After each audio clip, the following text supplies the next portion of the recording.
My name is Pavel Luksha.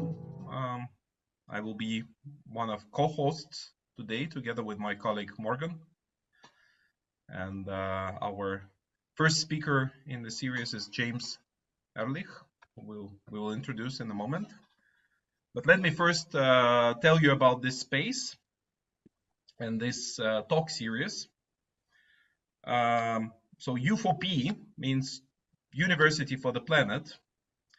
And this university does not exist yet. It's a project in making.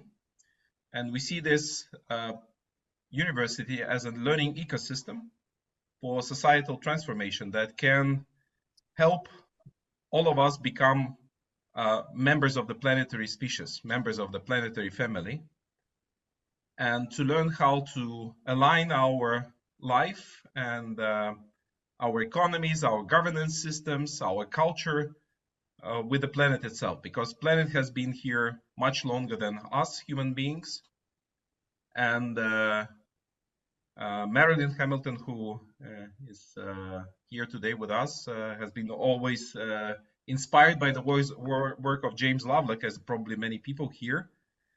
And Lovelock was talking about Gaia, the holistic organism of the planet. More recently, this idea was evolved by Adam Frank, a cosmologist who talks about planet as a super intelligent being. So being part of this super organism and super intelligent being, how well are we supporting it? How well we are aligning with it? Or what we know about the crisis we're facing as a species, the trespassing of planetary boundaries that has been recognized in the past decade. That means that we might go extinct in a relatively short time span. Geologically, it's just a flick of a moment. But we're talking maybe about decades or hundreds of years that we are risking facing the extinction as species, probably with a significant part of the biosphere. So how can we learn to be to reverse this process, to listen to Gaia, to the planet, and be aligned with it? Big part of the answer to that question is how do we practically implement it in our lives? How do we align our economies, our daily lives with this task? Which means that we need to start rebuilding our society and create new ways of living, new ways of consuming, new ways of producing our food, creating our houses, habitats, cities, our transportation systems, our energy production systems, our learning systems, and many, many more aspects of what makes us human beings. So the idea of talks that we conceived in our group was, what if we start bringing people that are actually working on this task and are already creating some viable prototypes, making that, let's say, making that bridge between what we need as a species and what is there now, because we know that current systems probably are not fully supporting this transition. But some people are discovering these pathways into the future through their work as entrepreneurs, as change makers, as different, I would say, different types of entrepreneurs: technological entrepreneurs, social entrepreneurs, institutional entrepreneurs. So we want to bring these, let's say, heroes of transition into the spotlight and start discussing what are the viable models, what are the possibilities, what is the way of thinking we need to adopt, what is the new types of business models that we can collectively discover and implement, and what is the type of leadership that we need to exercise to make it real. And that's the purpose of the series. And today we will have our first hero in the spotlight, James. But before turning to James, I would like to ask Morgan to also talk a little bit about how we see the series. Morgan. Thanks, Pavel. Yeah, I'll try to keep it brief. This is our first talk as part of this umbrella of U4P. So when we first, there's one way that we write U4P, which is the letter U, the number 4, and the letter P. And so we talk about these things that are in the intersection of people, planet, prosperity, and progress. And what we're looking to do is highlight these sort of tools and methodologies that promote what we call the thrivability of the planet and all the people on it. And when we say prosperity, that's when we get into these sort of economic models of how do we start to build, where is the limit of our knowledge in terms of human and planetary thrivability. And then the last P, the fourth P, progress, meaning we have these aspirations. Pavel was talking about the soul of the planet and Gaia and the sort of wisdom, and I feel like for us to achieve that, we have to sort of start someplace, and to be okay with that sort of compromise. So one of the ways that we envision these talks is the practitioners who are building at this intersection, for them to talk about what they've learned, what those models are, what some of the shareable practices are. And I just encourage, I mean, I'm so overwhelmed with the international and intellectual presence of all the participants here. So it's kind of an awkward thing with the Zoom. We're all on it with all these people. How do we make it more interactive, et cetera? In the idea of progress, I'll just share like a few practices. If you can, when you like something, if you can just react with the thumbs up, and if we can keep the chat really active, oftentimes the chat record serves as one of the best resources. And so we'll be publishing that at the end as well. So with that, I'd like to pass it over to James Ehrlich, who is really a great example of someone working at the intersection of all three or all four of these things: planetary thrivability, human thrivability, and based in Silicon Valley, sort of working with all of these economic models to really develop something and put it into action. So with that, I'll allow James to take it away. Thank you so much. It's really an honor to be here, and I know we had a couple of false starts in my talk over the last few months, and I'm really grateful that we've had a chance to plan it and be here with so many lovely people from literally all around the world. This is incredible, right? I am based at Stanford University. I've been here since 2012, but I've spent about 15, 16 years doing case study research of organic, biodynamic, small plot family farms and eco-villages, intentional communities, et cetera, around the world. I am a professed foodie. I love food. I love to eat. I love to cook. I love everything that has to do with this idea of access and agency, right? With where our food comes from, the bioavailability of nutrition, the idea of recipes and stories that you don't need language to express between people. And so interestingly enough, my case study research about these places around the world turned into a popular television cooking series that I produced and directed for a number of years called Organic Living. We had a sister TV show that was a little more edgy called Hippie Gourmet. It was a wonderful journey into this idea of how and where we live that relates to human and planetary health. So fast forward, I came to Stanford armed with this sort of master's thesis. Shout out to Professor Larry Leifer from the Center for Design Research, now retired. If it wasn't for Professor Leifer, this whole concept probably wouldn't have taken wings. And Dr. Chris Ford, who is a wonderful architect and professor focused on resiliency in the built environment at Stanford, we really started to understand the mechanical engineering aspects, if you will, about regen villages. But the talk is going to take a progression. So the progression really is going to be through this idea of what's called creative destruction, right? And we'll come through creative destruction to the phoenix of rebirth, if you will. What is an eco-village? And it's this whole concept really of this human-centric, full-featured community that, and I love this idea from Diane and Robert Gilman back in 1991, harmlessly integrated into the natural world, right? Not only supportive of human healthy development, but that they can continue indefinitely into the future. That's the idea behind regeneration, okay? Is that things can just keep going forward and actually improve and get better with time.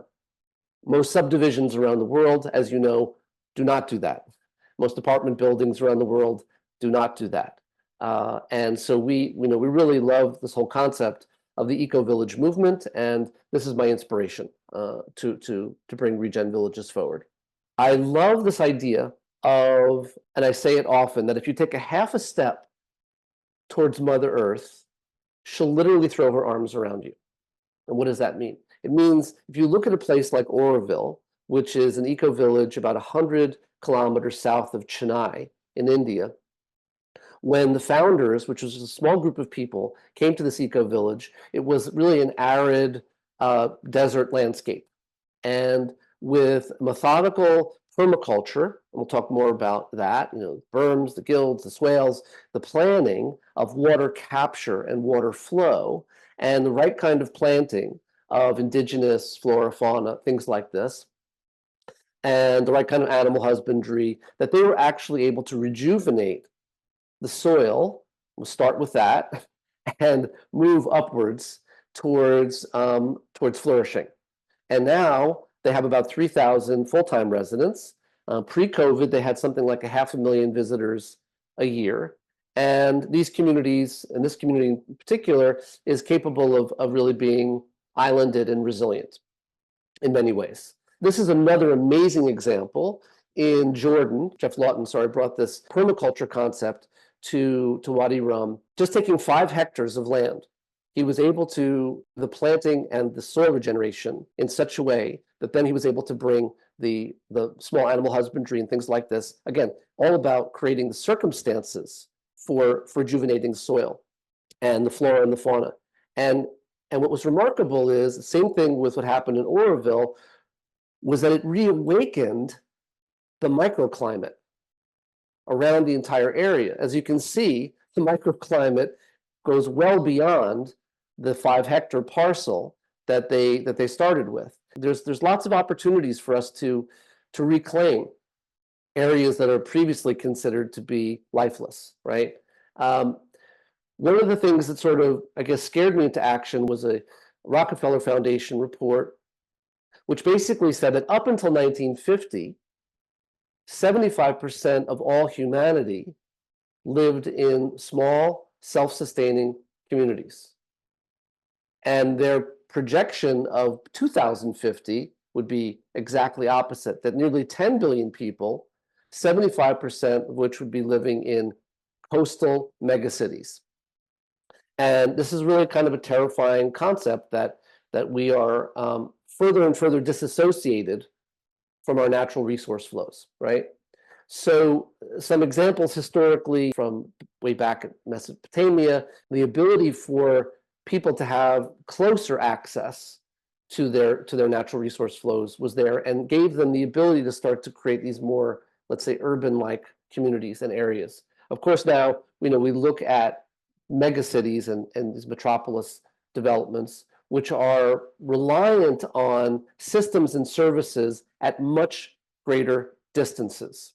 One of the things that I came across recently, this community that existed 6,000 years ago, so even before Mesopotamia, in the area around Ukraine and Moldova, where the whole purpose of this community was really about soil. What could they do to use animal husbandry to continuously fertilize the soil? And so the nitrogen complex that they uncovered, that the animal husbandry there wasn't for meat protein necessarily. That was maybe for a festival once or twice a year, but primarily it was for soil rejuvenation. And they were massive.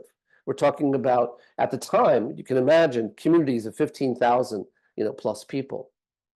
So where have we gone wrong? There's a long list, right? And this whole idea of conveying all of these different, you can call them really calories, even including megawatts and megahertz and gallons of water and kcals of food, right? That they're all having to be transited at great distances to come to these urban areas. And then, of course, the waste has to be exported in the form of tons.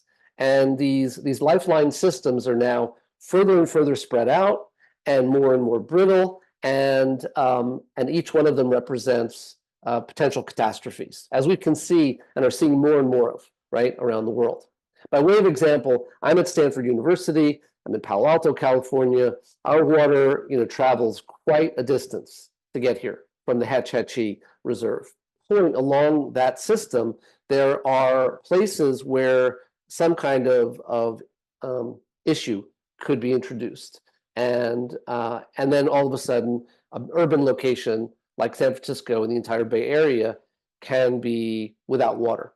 And so, again, any one of these things or a combination of these things can contribute to civilization collapse.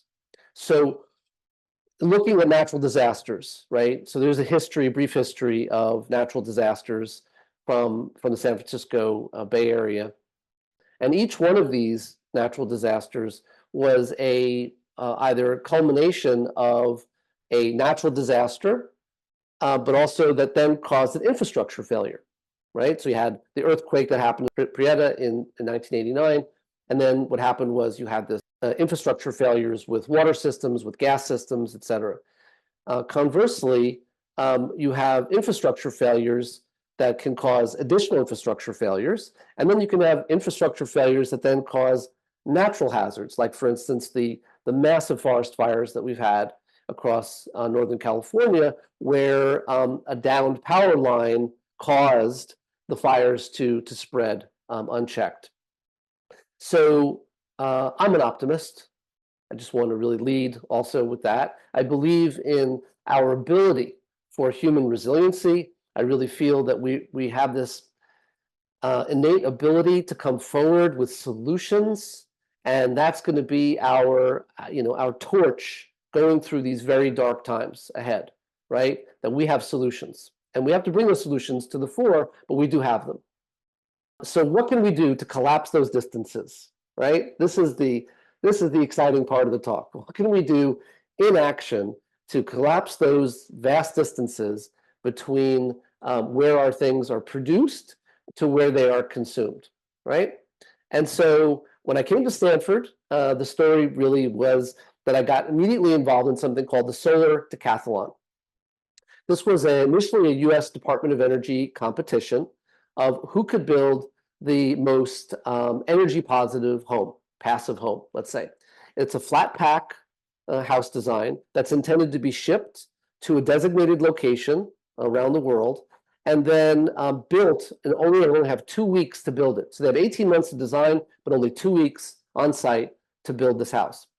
And what I love about the competition is that it has to be a fully functional, hookup ready design, because at the end of the exhibit, the house has to be deconstructed, flat packed, shipped back to the campus that it came from, rebuilt, and someone has to live in it, right? So there's no waste involved, and it actually is a livable home.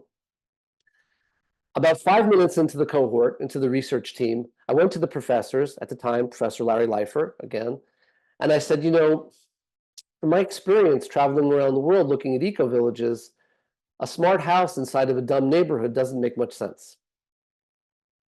And I was really blown away by his response, which was, this is a really big idea, what you're talking about. And he paused and he said, let's do it. And it still brings tears to my eyes, right? Because that design empathy that he showed me is where this whole idea really came to fruition. I then started digging into this concept of this idea of the solar decathlon from a neighborhood scale perspective. What's interesting about the solar decathlon is that not only are these individual homes coming from diverse campuses from around the world, right? But there's a substrate, microgrid, usually sponsored by a big company. In this case, it was Schneider Electric. Now, this microgrid was understanding, even way back in 2013 and 14, what each home was producing in power, what it was consuming in power, what it was contributing to the overall battery storage and grid, and then what Schneider was able to then disperse back to the grid in terms of share. Now, this whole concept of a microgrid was quite new to me and really fascinating, and I thought to myself, wouldn't it be amazing if we could increase the definition of a microgrid to include high-yield organic food production, clean water, right, harvesting, conservation, circularity, and waste-to-resource management in connectivity with the energy and passive homes. All of a sudden, we have the modern interpretation, if you will, of an eco-village. If you forgive the term, an industrialized approach to unfolding these kinds of communities around the world. To get back to literally the roots of things, I was inspired deeply by the work of Dr. Suzanne Simard from the University of British Columbia, who discovered this amazing fibrous network under the forest floor called the mycelial mycorrhizal bundles. These are gigantic organisms that are probably can be 30, 40 plus kilometers radial diameter. They don't have a central brain, but they're sentient at the point of sensing. But moreover, they're a conveyor belt of carbon, nitrogen, phosphorus, sugars, water, and they're signaled electrochemically. It's a have-need network. I call it Mother Earth's original crypto network, right? Because she's basically, through the mycelial network, not only creating this place where the cultivars are communicating with each other, which is proven now, but they're conveying goodwill to each other across vast distances. And also, the network itself is self-healing. And I thought, well, that is a wonderful model for how can we bring technology and machine learning into the mix. How can we use machine learning and artificial intelligence to help our planet and to help our species and other species thrive and flourish? And by addressing critical housing shortages around the world, right? So how can we design neighborhoods around these key components where the output of one system can be the input of another and essentially create a digital mycelial network? And to, moreover, to start to understand, to expose and explore the relationships between these different previously siloed components, right? The energy system doesn't talk to the water system, except for, obviously pull something from it, but it doesn't know why. We want to explore the why and have it learn about the why. So then all of a sudden, it can make some interesting decisions about its relationship to each other in this broader system, and very much akin to how the forest floor is navigated through by the mycelial networks. So we've been architecting and developing this elegant, abstract data model called the VillageOS, the Village Operating System. And it's really a combination of, on one side, kind of a SimCity generative design tool for simplicity to get these communities planned faster. And the other side is an operational tool once the communities are actually built. On the design side, you can imagine and understand that there's, and I'm just going to go through this stuff real quick, is that there's these layers of information, available data to us now, right? Satellite data, geospatial data, government data, landowner data, et cetera, which relates not only to parcels and zoning, but also beneath it, right? The geology, the hydrology, the topography, the soil. And all of that creates an information model based on indigenous wisdom. What does the land really want in order to then place new build housing on that community, in that place? Moreover, how can we use the software to create a mechanism to reduce rhetoric? One of the biggest issues we see in planning these communities has to do with people's discomfort, the neighbors' discomfort, the government's discomfort, a lot of bristling that happens. But if you have a game-like interface that's really inexpensive for the average aging farmer, let's say, to use, we start to get into this exciting new era of dialogue and transparent visualization to communicate where words fail us. right? And I think that's a really exciting way forward. And the same way that that positive feedback loop then also reflects on the AI for the operational mode for the community. Always looking for ways to improve or mitigate against risk or model new systems from a digital twin perspective. By a visual example, imagine here's a 25-hectare, 60-acre fallow piece of farmland that's handcuffed under agricultural zoning only. That means that the aging farmer and whose kids don't want to farm anymore, and these very anxious real estate developers and other people are just, they want to do something to create another yet crappy, if you will, subdivision on this land. Imagine instead that we can use the VillageOS software to envision 400 or 500 home community on that 25-hectare, 60 acres, where the majority of the housing density is pushed to less than 1/3 of the location road facing, but where more than 2/3 of the land is reimagined: organic, biodynamic, non-till soil farming, controlled environment farming, water capture, energy generation storage. The goal being that these neighborhoods can be breakaway, can be safe in case of fill in the blank district failure, right? And those utility failures are going to be happening more and more and more as we go forward, whether it's drought, whether it's floods, whether it's fires, and also being able to rapidly address the needs for climate migration and for refugees, which we can talk about at length in the chat. Also, not to forget the urban folks, I grew up in New York City, that what can we do in an urban setting to imagine how many days or weeks or even longer a community can be without a district tie and not fall into collapse. And so this is one of the things that we think that the software can do very well going forward. But also in looking at applying farming to a quilt, a patchwork of circularity, okay, where these systems are in communication with each other, and that biodiversity and access of a full menu at the neighborhood scale is life affirming and health improving, right? But also that we can look at controlled environment farming through the similar lens, that we can use aquaponic, aeroponic, so year-round supplementation of nutrition that is, again, bioavailable, and it's diverse. It's not monoculture. It's not single crop, leafy greens and microgreens. It's as much as we can possibly imagine in the high protein kinds of cultivars. And I've seen around the world aquaponic and aeroponic systems even do stunted papaya, quinoa, amaranth, all kinds of interesting grains and things like this. So it's not just limited to leafy greens. Another really important part, of course, is digesting waste, right? Turning food and animal waste into these really important food inputs for the chickens and the fish and the other small animal proteins. That essentially the black soldier fly larvae and the aquatic worms, they eat their own weight every day in food and animal waste. And that anaerobic digestion also then has a byproduct of beautiful, fertile topsoil. In other words, we're going back to that model of the ancient 6,000-year-old communities.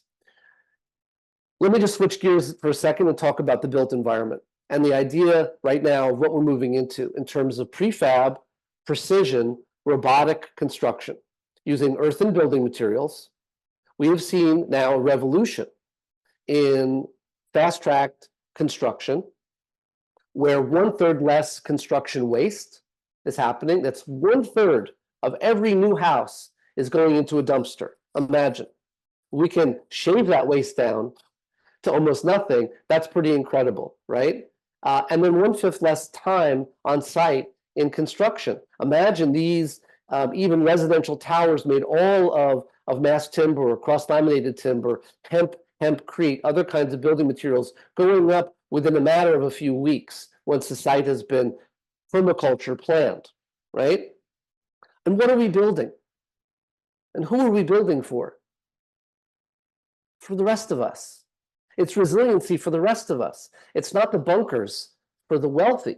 It's this idea that we can actually be and live in these communities with diversity, with socioeconomic access for social, affordable, middle-class budgets, living together in communities where there's light commercial spaces, clinical health, dental, curriculum, shared work environments, piazza kitchens. I go back to my culinary inspiration and roots, this whole concept that food is a disarming factor in bridging beautiful gaps between people and being able to get people to smile with each other and laugh and tell stories, even if they don't speak the same language. It's about building communities that are within nature, not separate from it, right? It's about this idea of access and agency and engaging. My current affiliation at Stanford University, and now I'm in the School of Medicine at the Center for Compassion, Altruism, Research and Education as Director of Compassionate Sustainability, because what we're doing is we're looking at this idea that how we live and where we live reduces amygdala response, which then reduces cortisol release. This is all a key metric for happy longevity, for aging with dignity, right? Where we're living in communities where the amenity is our natural resource flows, right? That's where we know we need to be. Also, where we're raising our children, not disassociated from our elders, multi-generational communities where there's a story arc of life. I love this story I share about being in Nico Village, where I went to the community center, because typically they have these lovely little community centers, and I saw the message board. There were birth announcements, birthday celebrations, life graduations, certifications. There were employment opportunities. Then there were people retiring. There was hospice care, and there were death announcements, all in the same community. This is something we've lost in our lives. We relegate and push off the best and the brightest of our communities to these senior assisted living communities, and it just is not. It's anathema to It Takes a Village. Where I am in Silicon Valley, we've got a host of interesting new technologies coming, which I think within the next 10 years, or maybe even a bit sooner, this idea of cars and driveways and garages is going to go away. We will have ubiquitous, self-driving, autonomous mobility. We'll also have this amazing opportunity to reimagine supply chains, right? Not from these globalized, very brittle, distant access points, but local, regional supply, supported by these drone deliveries, drone taxis, and other kinds of autonomous things. I'm really saying that every village that we can imagine building as quickly as possible can be a supplier to these local, regional supply chains, because they end up in aggregate overproducing public goodwill. So I want to thank everybody for taking the time to visit with me today. I want to say, first and foremost, that we are at a critical juncture in human history where we have all of the tools. They work. It's no matter longer about this idea of ideation or Star Trek, right? Holodeck. We're talking about very real situations that we can build right now. And I'm looking for people who are interested in supporting what we're doing all around the world. And so I welcome the conversation that will come subsequent. And again, I'm grateful so much, Pavel and Morgan, for having me. And I will stop sharing. Thank you. Thank you very much. Bravo. And I'm sure there is a ton of questions. So we'll just warm up. I'm sure there'll be many questions coming from the audience, but I will take the privilege of being the host, and I will ask the first one, and then let Morgan, and then we'll invite the rest of the audience to also join us. My question, James, is as you were mentioning, we have all the tools. You have this inspiring approach, this method that is not just theoretical. You have been proving it with decades of work. Why we think this is not yet, let's say, a new boom in terms of the same way as the, for example, digital wave is being supported, like AI. Why are we not seeing this revolution of regenerative economics yet? Well, let me just say, I really feel from an optimistic and positive perspective to start with, that we have inspired a generation of people and a new generation coming, right? That especially in residential real estate development, we're seeing more and more of these things called agrihoods popping up. These are communities that are being built either next to an organic farm or connected to an organic farm or some kind of garden farm plots. So I celebrate that. That's amazing. Also seeing the movement towards passive home design and development of using earthen building materials, of 3D extrusion in this way. So I'm seeing that there are the building blocks moving more and more towards this. There is a darker side of a group of folks out there who don't want humanity to be independent from fill in the blank, okay? Whether it's transit, whether it's utilities, whether it's big ag, is there quarterly revenues, right? Which by its nature is extractive. We've raised a couple of million euros since 2016, mostly from some family offices and some strategic partners, and I've been building our VillageOS software since then. We've been engaging with landowners from all around the world. We've got a few really interesting, exciting projects that we're engaged in right now, but it is a matter of capitalization. Unfortunately, it's not just about vision. It's really about capital, and that momentum can really carry that forward. There's optimism and there's hurdles that we need to overcome. I was wondering in terms of raising that capital or interacting with the sort of the capitalism, the global capital market that we have to interact with. What do you think are the most important lessons that you've learned, and what are the sort of most important things that you can say? Because I'm sure a lot of people in this talk are dealing with this similar problem or similar issue.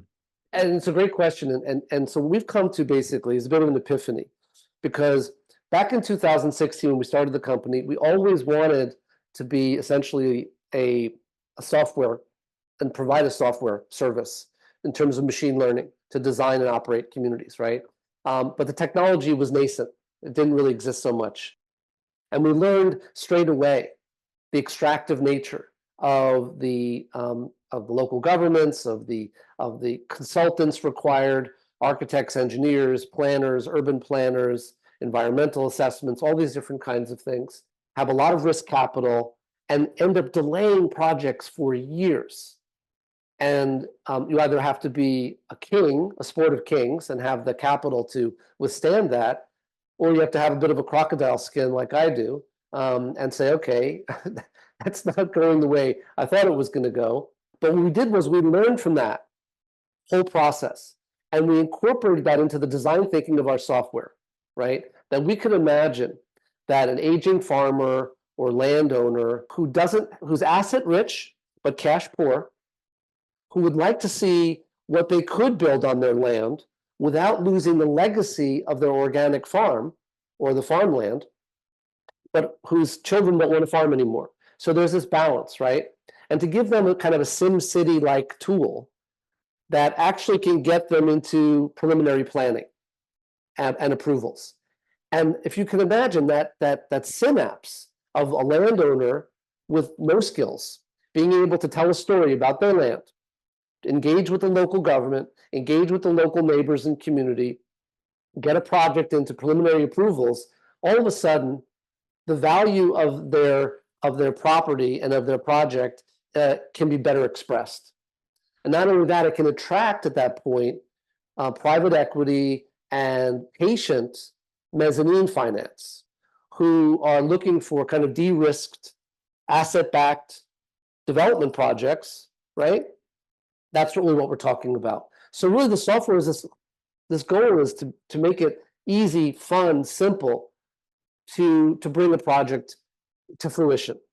We want to see as many of these lily pads of communities around the world get built as quickly as possible. A bunch of raised hands now. So I think Bruce, you came up first. So Yeah, so lovely, exciting presentation with the incredible richness and all about learning and all about creating this opportunity to experiment, prototype, and learn. So I'm wondering, James, how, and you note that it's the Tesla of eco-villages. So I'm wondering if you could provide me a little bit of background on how you've connected with or engaged with or not engaged with the Global Eco-Village Network. Because as I understand it, and I can see you nodding, so clearly there's the story here. That's an incredible global learning community divided up into regions and 10,000 different communities, and it seems to be a hotbed of experimentation who would be very interested in your more sort of high-tech software-oriented solutions and how that could correspond with the many experiments they have underway. I wonder how does that resonate with you? It resonates a great deal, and thanks for bringing it up. Back in 2014, I went to Denmark, and I met with Ross Jackson, the grandfather, if you will, of the modern, let's say, Global Eco Village Network, GEN. We sat down, I showed him, our nascent, kind of plan, proposal.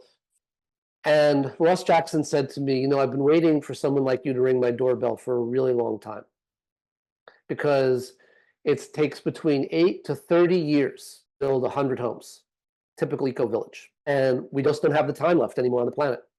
We need to be rapidly unfolding these communities as quickly as we possibly can, and finding the right economic method so that it's inclusive, first and foremost, but also that it really does resonate with the larger investment folks in the world, so that it meets and exceeds actually their ESG, environmental social governance, SDG, right, sustainable development goal, and climate metrics. And that's why we want to see how we can make these communities happen faster. But thanks for the question and for the memory of being close to Ross Jackson. Maximo, I think you're next. Yeah, thank you.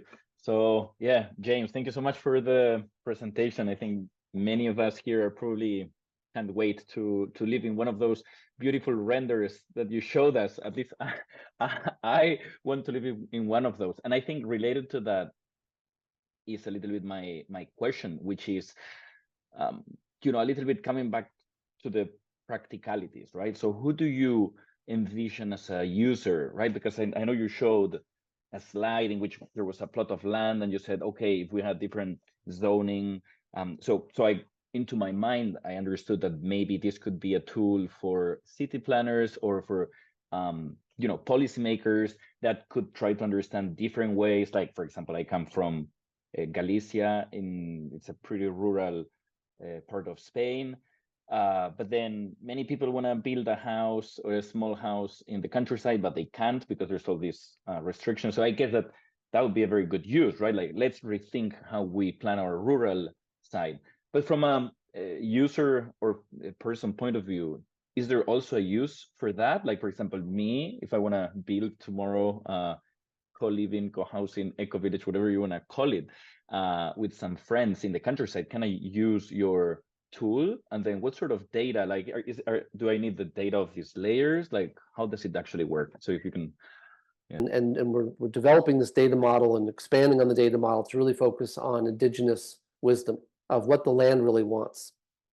And so we think it's an exciting opportunity to take a Bucky Fuller approach, our Buckminster Fuller approach to resource-driven planning, and having a simple tool when it comes to the individual landowner or community that wants to come together.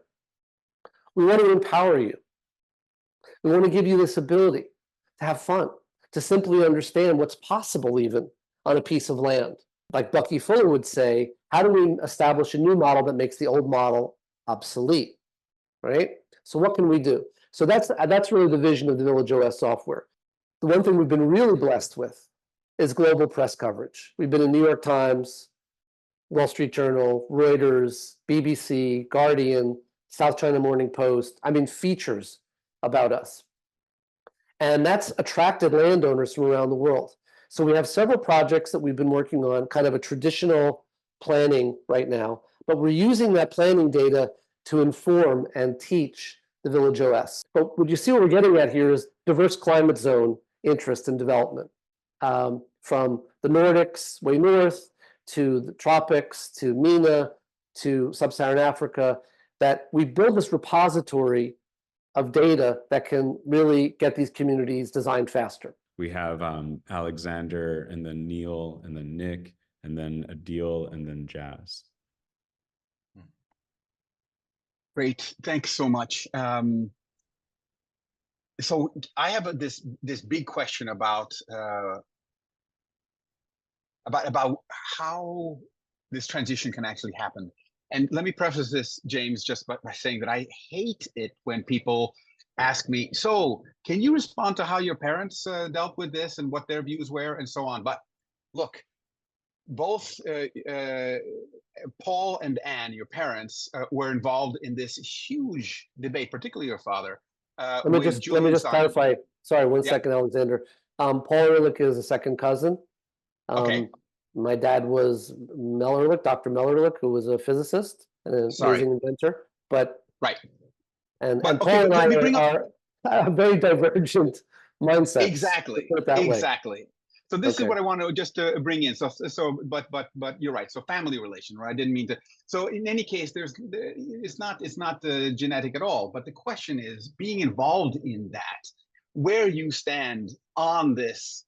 I don't want to get into the whole neo-Malthusian 1980s debate, right? The neo-Malthusian cornucopian frame. But this idea of the rational optimist and this idea of how Amory Lovins, and you have Jared Diamond, who's been involved in this with his works on collapse and others. So all of this stemming from Rachel Carson and the Club of Rome's, limits to growth kind of framing. What is the framing in terms of your hopes for this? And I don't mean this because of course we all have hopes that this is how the world is going to, we can do this, but how do we bring this into the discourse in such a way that it doesn't get dismissed? And what are the mounting, do you see any mounting tensions for those who will say, no, this is just, we're going to have a blind eye and a deaf ear, even though you have the technological capacities, you've shown all of this. I'm looking for realpolitik in a certain way. What do you think it's going to take to actually bring this into play? I mean, Paul Ehrlich obviously is a retired professor at Stanford, and for better or for worse, his population explosion book, from the 70s, spurred some wonderful disaster movies like Soylent Green, for instance, with Charlton Heston, which scared the living crap out of me as a kid. My parents used to take me to all these sort of existential threat films, and I think it impacted me, it imprinted on me, right? So understanding, my second cousin and his mindset, but I think him and Anne are well-meaning. At the same time, it's dystopic. Their thought process is about how to limit population growth, as opposed to Bucky Fuller's perspective, which is how can we feed, house, hydrate, empower, clothe, really bring people forward, 10 billion or more on spaceship Earth. We really are at this point, again, in our evolution as a species, where we have an opportunity to create these new models that gets everybody interested and excited and capable. We have these very real situations happening right now around the world. Climate migration, refugees, okay? We have wars driven by resource scarcity, when the truth is there is no scarcity, there is opportunity, if we consider, again, rejuvenation. Hi, everyone. Hi, James. Thank you so much. That was really interesting, exciting to hear about. My training was in engineering, and I am at that same point of trying to work out how do we use what we can to create conditions for more life. Really interested in that intersection of the two. Also, the game interface, I had a question around when you say you've been talking to landowners, and in particular people in the global south, I'm wondering what wisdom and insight you have from interacting with them about how it is for them learning to interface with it. My perception of landowners who at the point of not, they're usually elderly generation who have siblings, who have children who don't want the land, typically not so technology literate. So I'm wondering what insights you have into introducing them to this way of interacting with data. Thank you so much, and happy to also learn more about your engineering background. It's always great to talk to people with sort of tool belt experience. Yeah, I mean, really what it comes down to is this idea that we've seen this now explosion of generative design and AI. Okay, what can we do to inform compassionate data models that relate specifically to this kind of land-based indigenous wisdom, so that, for instance, an aging farmer and their relatives, their kids, whatever, can bring up the software. It can look at their land. It can do an analysis of the land. It can bring forward a series of kind of toggles and choices for what they could do with the land if they just want to continue farming it and making it more permaculture, organic, biodynamic productivity, or to be able to marry that productivity with some new build housing. And on the new build housing side is to look at what are the passive home designs, generic values for that climate zone. And again, the software starts to suggest ideas for the kind of nice little village that a community could imagine being built on that land. Because there's satellite data, there's geospatial data, there's inference data from other projects that have happened around the area. There's other kinds of information that can be gained from LiDAR and from just even walking the land. There's a whole new era coming of data aggregation analysis, and it's beginning to ingest this real world data from very real world projects, architectural data, land data, permaculture data. It's only going to be something that will be available for the future to come. Okay, I pressed the button. Thanks, James. Yeah, wonderful to be part of this conversation. I'm a network weaver, as many of us on this call might identify as well. And I'm curious how you might activate this network. So yeah, what are you looking for? What would be your wish for 24? And I was thinking about maybe a broad answer to that, and then also the really specific, because there's obviously a lot of nuance in what you're doing. But so yeah, I'd love to hear those two kind of wishes. Yeah, what do you wish for? Sure. Okay. So I won't be shy. I'll just say quite honestly that we are raising capital to invest in our Dutch holding company. So we have a pre-Series A round that we've kicked off, and there's some sort of bite-sized steps into that. But basically, we've raised a couple million euros since 2016, little bits and pieces from some family offices and some strategic partners along the way. I would say actively, this capital investment into the company starting in Q2 24 or going into even Q2 24 to be able to bring the software forward and to bring not only that, the further development of these pilot communities that we're supporting these landowners on right now. Anyone on the call who's connected to a family office or high net worth individuals or strategic partners or anybody that might be interested. A deal. Hello, everybody. Thank you so much for organizing this particular call. So I am actually very lucky to be to have known James for quite some time. I was one of those first, lucky people who had attended his event at Copenhagen that he talked about. Uh, so I was very excited to see with the U4P and how U4P is engaging this particular concept forward. And so with James, I wanted to understand with this perspective is that you talked about, and the questions were also being raised, how to be able to push forward this, not just project, but this mindset. And so I know we've had a discussion on that, but with this notion, I wanted to take the opportunity to talk about, see, there are 4 Ps that U4P has talked about, which was interesting: people, planet, progress, prosperity, and progress. I wanted to understand that with James, like you talked earlier about it, that in previously the lands used to be taken by on pennies by some other builders and constructors, and then they make other kind of ecological stuff which is not taking care of the land, the people, the community.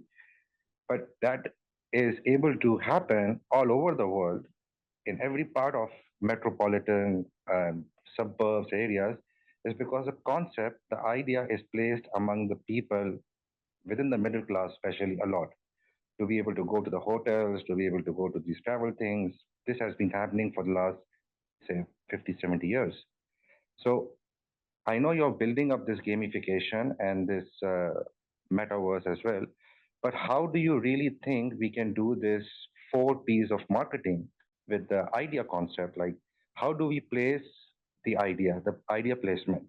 How do we promote the idea within the middle class through mediums like social media, banners, traditional media? How do we create the publicity factor within newspapers, within other storytelling, within schools, within corporates, employees? How do we do that? And lastly, how do we set the pricing for able to get on board with this idea? If you could, because I was looking into these conversations, and so I've made the note, and I thought it would be nice to share with you, James, and see what you have to say about. Thanks a lot. Sure. Well, I appreciate that very much. And also, to meeting you way back when in 2014 in Copenhagen, at really the birth of Regen Villages. And, we talk about the 4 Ps. We have something called the 4 Rs: regenerative, resilient, residential real estate. And actually, that the method to my madness, if you will, is that we can use the VillageOS software to connect and facilitate to patient debt finance. In other words, a landowner, by noodling around with the software a little bit, can create a plan, get the preliminary approvals, and then gain access to funding. As we build these kinds of communities, they reduce burdens on government, on healthcare systems, on transit, on building new economic models, on creating basically brokering peaceful communities. Because when people have what they need and they feel like their neighborhood has their back, they're definitely not prone to going out into the world and being bad actors.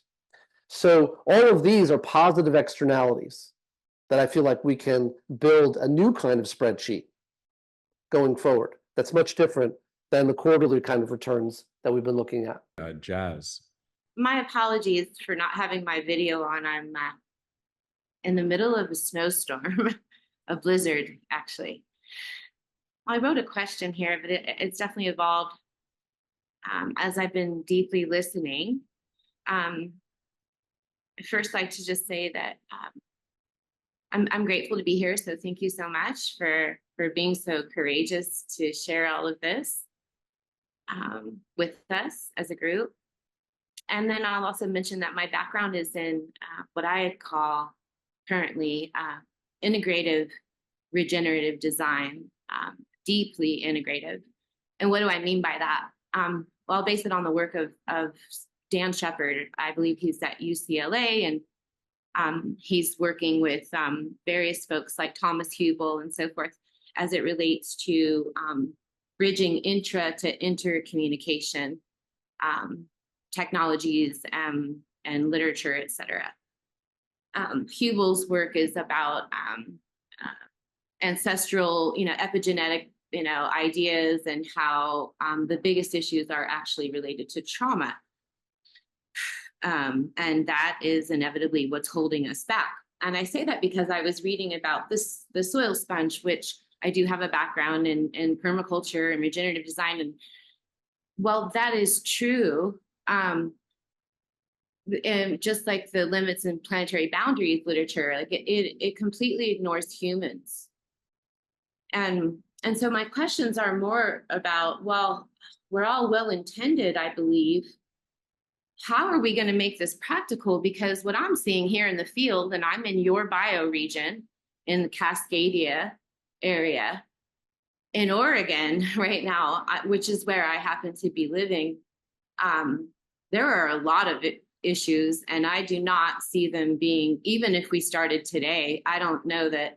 Is it possible? Absolutely, to build an eco-village, 100%, I'm on board, let's do it right now. But again, like there are some real hurdles that are above and beyond things like corporate shareholder primacy, which you're that's the nugget there, right? The issues with foundations and how they're created as entities. So there's these legal constraints. But furthermore, even Elon Musk, you brought him up, and since this is from the context of AI, and that's what you're, how you're positing we have some promise here to move forward. Even Elon Musk is afraid of what's going on with AI, because AI has to be constrained. And finally, I would just mention this, and I'm just curious about how any of this lands for you and what your reflections might be, James, but I don't know, when I understand, like, theoretically based on normal science and emerging science, what's actually going on with the ideas of sympathy, empathy, compassion, to understanding, and this evolution in ourselves as human beings from this place that we witness all of this life we're talking about here in this moment. I don't know that AI can ever actually function like a human being, like an ecology. So I'm just curious about, when you say how we can best make it compassionate, is that actually viable? And then furthermore, how are we actually we keep talking about on this like really high level, but permaculture is about doing land-based work with human beings as guardians. So I just want to keep this more in a discovery dialogue as opposed to a critique too. So thank you so much. Starting with compassion and with this whole idea of looking at being able to train AI in such a way that it's looking at especially land in a way that makes it easier for a landowner to understand what they have and what they can work with, especially in terms of the bioproductivity and bioavailability and water flows and soil types and things like this. Again, the sort of 10 to 12 inches of topsoil around the world is the reason why we exist. What's amazing to me is that, when you look at like something like Dubai, and they're able to just create these synthetic islands and put these multi-million dollar mansions across these synthetic islands in the Arabian Sea.